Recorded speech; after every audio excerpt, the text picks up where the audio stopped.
murakoze cyane basi babwiranye ntibabizi ariko dore igihe cyane kinyemerera guhagarara imbere yanyu no ku ishuri barabinura mwakira ijambo ry'Imana ariko se wowe igihe cyawe gihagaze gute?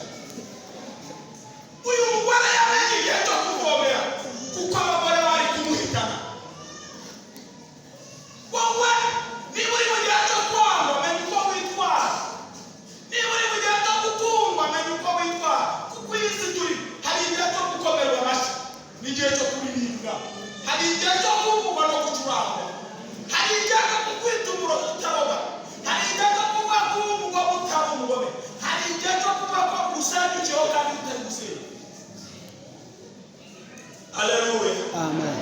Ngiye gusengera umuntu umwe w'iterambere ari hano igihe cyane ntabwo mvuze izaha ariko iri joro senze Imana nka saa 8 Imana yanyeretse mu iteraniro hari umuntu rwose umukristo umeze neza ku buryo busanzwe ariko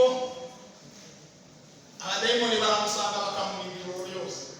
Ikimenyimenya byiyumve mwese no kuwa gatanu zaramunize ijoro ryo kuwa gatanu mbese nzindukiye mu materaniro niba turi baransengera niba utarabonye ukuza cyane baranaje bakagusengera njye nabibonye ijoro haguruka gusenga mbese uri mu gihe cyo kunanizwa n'abadayimoni, mbese uri mu gihe cyo kunanizwa n'abantu, mbese uri mu gihe cyo kunanizwa na Satani, uri mu gihe cyo kunanizwa n'iki?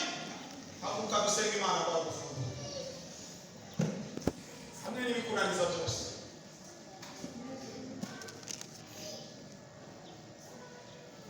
Niba abangaba bari bananira Imana ishimwe, haguruka ntabwo biteye isoni, haguruka ntabwo biteye isoni, ntabwo ngiye gusengera ibyaha umwigisha abisengera nyuma. Haleluya. Imana nitugirire neza umwigisha arabisengera ngiye gusengera abananijwe icyambere unanijwe n'isi kandi unanijwe n'umubiri wawe gatatu n'abadayimoni kandi n'abantu mugendana.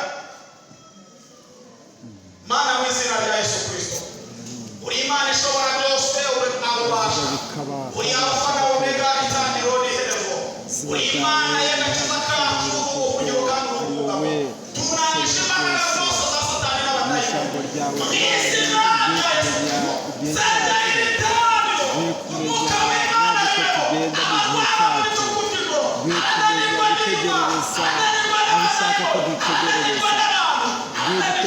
Yerusalemu, nta muturinde kumanuka tujya mu Egiputa.